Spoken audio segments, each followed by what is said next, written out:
Hello students, welcome to Ayurveda. In today's lecture, we are going to learn about the remaining part of the clinical anatomy of breast, that is carcinoma of breast. So let's get started. So first we'll see the commonest site of carcinoma breast. कौन सी site पे carcinoma ये mostly occur होता है? वो है upper outer quadrant. Breast के upper outer quadrant में commonly carcinoma of breast ये ऑकर होता है. सेंटाइनल नोड क्या होता है? Sentinel node is the first lymph node draining the tumour bearing area. So cancerous tumour को ड्रेन करने वाला सबसे पहले नोड को, लिम्फ नोड को कहा जाता है sentinel node. Carcinoma of breast is the most common cancer in female of all ages, and it is most frequently seen in postmenopausal females due to lack of estrogen hormones.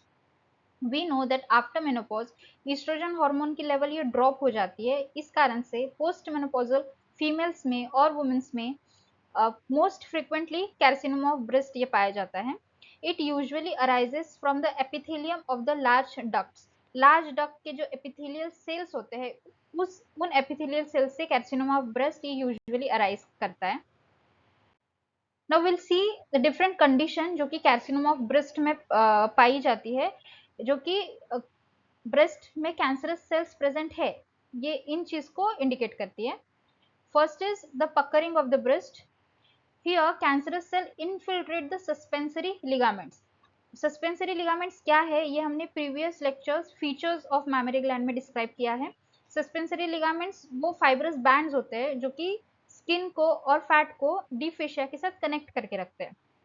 सो जब cancerous cells इन suspensory ligaments में enter करते हैं और उन्हें infiltrate करते हैं और breast ये फिक्स्ड हो जाती है एंड जो सस्पेंसरी लिगामेंट्स है ये कॉन्ट्रैक्ट हो जाते हैं.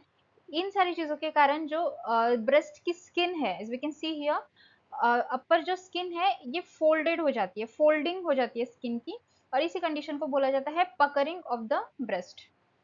Next is peau d'orange appearance. इसमें क्या होता है? Cancerous cells obstruct superficial lymph vessels. Mammary gland के और ब्रेस्ट के जो सुपरफिशियल लिम्फ वेसल्स होते हैं, जब इन लिम्फ वेसल्स में कैंसरस सेल्स एंटर करते हैं, उन्हें ऑब्स्ट्रक्ट करते हैं, इस कंडीशन में एडेमा डेवलप होता है, स्किन का एडेमा, और स्किन का, ब्रेस्ट की स्किन का अपीयरेंस हो जाता है like a skin of orange. इसीलिए इस कंडीशन को बोला गया है peau d'orange appearance. Next is the retraction of nipples. इस कंडीशन में क्या होता है? Cancerous cells infiltrate the lactiferous ducts. We know that nipples के इनसाइड और निपल्स के नीचे ही लैक्टिफेरस डक्ट्स ओपन होते हैं, निपल्स में ओपन होते हैं. तो जब कैंसरस सेल्स ये लैक्टिफेरस डक्ट में इनफिल्ट्रेट करते हैं, उन्हें उसमें एंटर करते हैं, सो जो लैक्टिफेरस डक्ट्स है ये फाइब्रोज्ड हो जाती है एंड इस कंडीशन में निपल रिट्रैक्ट हो जाती है, मतलब अंदर की ओर आ जाती है, and it is called as retraction of nipples. So हमें ये तीन कंडीशन देखने मिलती है. First is puckering of the breast, जिसमें कैंसरस सेल्स ये सस्पेंसरी लिगामेंट्स में एंटर करते हैं, जिस कारण से स्किन में फोल्डिंग्स दिखाई देती है. देन पॉडी ऑरेंज अपीयरेंस, जब कैंसरस सेल्स ये सुपरफिशियल लिम्फ वेसल्स में एंटर करते हैं एंड स्किन का एडेमा क्रिएट करते हैं, जिस कारण से ऑरेंज स्किन जैसा अपीयरेंस देखने को मिलता है. And then the retraction of nipples. Nipples ये अंदर की ओर चली जाती है, रिट्रैक्ट हो जाती है. क्यों? Because cancerous cells lactiferous ducts में को इन्फिल्ट्रेट करते हैं, लैक्टिफेरस डक्ट्स में एंटर करते हैं, मेकिंग द डक्ट्स फाइब्रोस्ड. इस कारण से निपल का रिट्रैक्शन हो जाता है. Next will see the communication and spread of cancerous cells. Cancer cells कैसे ब्रेस्ट से अलग बॉडी, दूसरे बॉडी ऑर्गन्स में या रीजन्स में स्प्रेड होते हैं और उन्हें अफेक्ट करते हैं, इन्फेक्ट करते हैं. सो एक from one breast to another because of the communication of the superficial lymphatics across the midline. So दोनों ब्रेस्ट के जो सुपरफिशियल लिम्फेटिक्स है ये एक दूसरे के साथ कम्युनिकेट करते हैं across the mid line. So if this is the mid lines and दोनों ब्रेस्ट के सुपरफिशियल लिम्फेटिक्स एक दूसरे के साथ कम्युनिकेट करते हैं. इस कारण से अगर एक ब्रेस्ट में कैंसरस सेल प्रेजेंट है तो वो सेल दूसरी ब्रेस्ट में स्प्रेड हो सकते हैं. Next is to liver and pelvis. Liver और पेल्विस में ये स्प्रेड के कैंसरस सेल्स कैसे स्प्रेड होते हैं? Because of the communication of the lymph vessels with the vessels of the abdomen. So lymph vessel abdomen के लिम्फ वेसल के साथ कैसे कम्युनिकेट करते हैं, इसके ऊपर भी हमने डिस्कस किया है in the previous lecture of blood supply, nerve supply and lymphatic drainage. You can watch the video. So lymph, जो ब्रेस्ट के लिम्फ वेसल्स है, ये एब्डोमेन के लिम्फ वेसल के साथ जो कम्युनिकेट करते हैं, उस कारण से ब्रेस्ट में कैंसरस सेल्स अगर प्रेजेंट हो तो वो लिवर या पेल्विक ऑर्गन में और पेल्विस में स्प्रेड हो सकते हैं.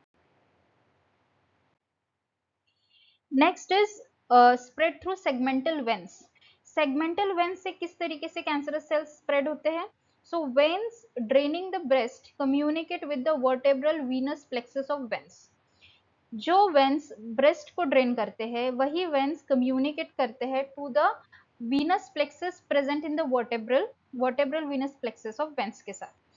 एंड इसी कम्युनिकेशन के कारण कैंसर सेल्स है ये स्प्रेड होते हैं to the vertebra and to the brain. Next is the self-examination of the breast. So it is important and necessary for each and every woman to know how to self-examine her breast. And being a doctor, it's our duty कि हम वो सारी females को ये बता पाए कि किस तरीके से खुद के breast का self examination किया जाना चाहिए. So सबसे पहले इंस्पेक्शन करना चाहिए कि ब्रेस्ट की सिमेट्री सही है, दोनों ब्रेस्ट की सिमेट्री सही है, निपल्स ठीक है या नहीं है, स्किन में कोई कलर चेंजेस दिखाई दे रहे हैं, या फिर रिट्रैक्शन ऑफ निप्पल अगर प्रेजेंट है. अगर रिट्रैक्शन ऑफ निप्पल प्रेजेंट है then it is a sign of cancer. Nipple से किसी तरीके का डिस्चार्ज हो रहा है या नहीं हो रहा है ऑन स्क्वीजिंग इट. और जो 4 क्वाड्रेंट्स हमने पढ़े हैं ब्रेस्ट के, वो चारों क्वाड्रेंट्स को पैल्पेट किया जाता है with the palm of the hand. और कोई भी लंप या ट्यूमर अगर पैल्पेट हो रहा है, पैल्पेबल है, तो उसे नोट किया जाता है. एंड देन आर्म को रेस करके एक्जिला में जो लिम्फ नोड्स प्रेजेंट होते हैं उन्हें भी पैल्पेट करके देखा जाता है. अगर लिम्फ नोड्स, एक्जिला के लिम्फ नोड्स अगर पैल्पेबल है देन उसका फर्दर एग्जामिनेशन किया जाता है. सो सेल्फ एग्जामिनेशन में सबसे पहले इंस्पेक्शन, दोनों ब्रेस्ट की सिमेट्री ठीक है या नहीं है, निप्पल्स ठीक है या नहीं है, निप्पल से कोई डिस्चार्ज हो रहा है या नहीं है, change in colour, retraction of nipple, ये सारी चीजों को देखा जाता है. और पैल्पेट किया जाता है चारों क्वाड्रेंट्स को कि लंप है, ट्यूमर है, एंड लिम्फ नोड्स को भी पैल्पेट करके देखा जाता है. Next will see the diagnostic methods. कौन से डायग्नोस्टिक मेथड से कैल्सिनोमा ऑफ ब्रेस्ट ये डायग्नोस किया जाता है? तो first is the mammogram. It is the special x-ray of the breast used to detect early signs of breast cancer, lumps or other abnormalities. Next is FNAC. FNAC means fine needle aspiration cytology. It is used to investigate lumps or masses. इस FNAC में क्या किया जाता है, एक thin hollow needle insert की जाती है इनसाइड द लंप. अगर ब्रेस्ट पे कोई लंप प्रेजेंट है उसमें थिन हॉलो नीडल इंसर्ट की जाती है एंड उस लंप से सेल और फ्लूइड को एस्पिरेट किया जाता है, सेल या फ्लूइड को विड्रॉ किया जाता है थ्रू दैट नीडल. और वो सैंपल देन एग्जामाइन किया जाता है under the microscope to check for infection, inflammation और cancer. Next will see the treatment. Carcinoma of breast में ट्रीटमेंट क्या देनी चाहिए? सो जो ट्रीटमेंट है वो है mastectomy. Mastectomy means the surgical removal of one और बोथ ब्रेस्ट पार्शियली और कंप्लीटली. सेकेंड इज लंपेक्टोमी भी की जा सकती है. Lumpectomy means removal of the tumour और the lump only, not the whole breast. Then the radical mastectomy. Radical mastectomy is the surgical removal of breast along with the underlying pectoral muscle and lymph nodes of the axilla. Radical mastectomy में breast के साथ साथ pectoral muscles और axillary lymph nodes को भी remove कर दिया जाता है. So these are the treatment. First is mastectomy, then lumpectomy, and then radical mastectomy. So that's all for today's lecture. I'll see you soon in the next lecture with a new concept. Until then, keep reading and don't forget to subscribe, like and share with your fellow learners. Thanks for watching this video.